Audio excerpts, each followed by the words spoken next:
অভয়াপুৰীত উপস্থিত মন্ত্ৰী ৰঞ্জিত কুমাৰ দাস বিকশিত ভাৰত সংকল্প যাত্ৰা উপলক্ষে সৃজনগাম উন্নয়ন খণ্ডৰ অন্তৰ্গত আমবাৰী বাৰেগড় পঞ্চায়তত আজি উপস্থিত হয় মন্ত্ৰীগৰাকী।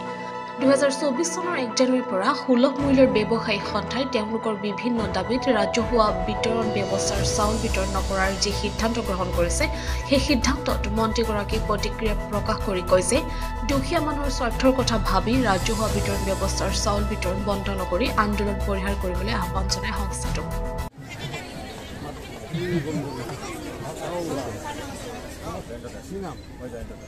47 চনৰ ভিতৰত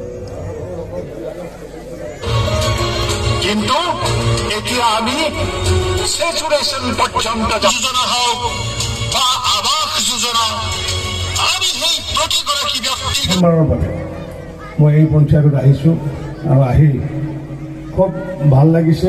অসম সুলভ মূল্য ব্যৱসায়ী সন্থাই 1 জানুৱাৰীৰ পৰা ৰাজহুৱা বিতৰণৰ চাউল নকৰোঁ বুলি তেওঁলোকে এটা আন্দোলনৰ এটা কাৰ্যসূচী গ্ৰহণ কৰিছে।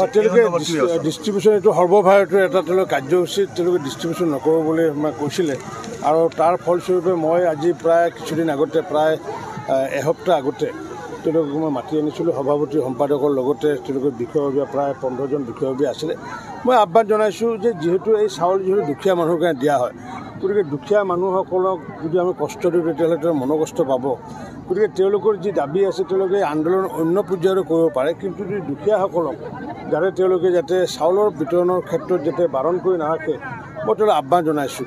আৰু যিহেতু তেওঁলোকো এটা ষ্টেক হোল্ডাৰ, এই দুখীয়াসকলৰ কল্যাণৰ ক্ষেত্ৰত ভাৰত চৰকাৰে যেনেকুৱা এটা ষ্টেক হোল্ডাৰ অংশীদাৰ, অসম চৰকাৰৰ অংশীদাৰ, সমবায় অংশীদাৰ আৰু আমাৰ যি সুলভ মূল্যৰ যি দোকানীসকল তেওঁলোকেও অংশীদাৰ।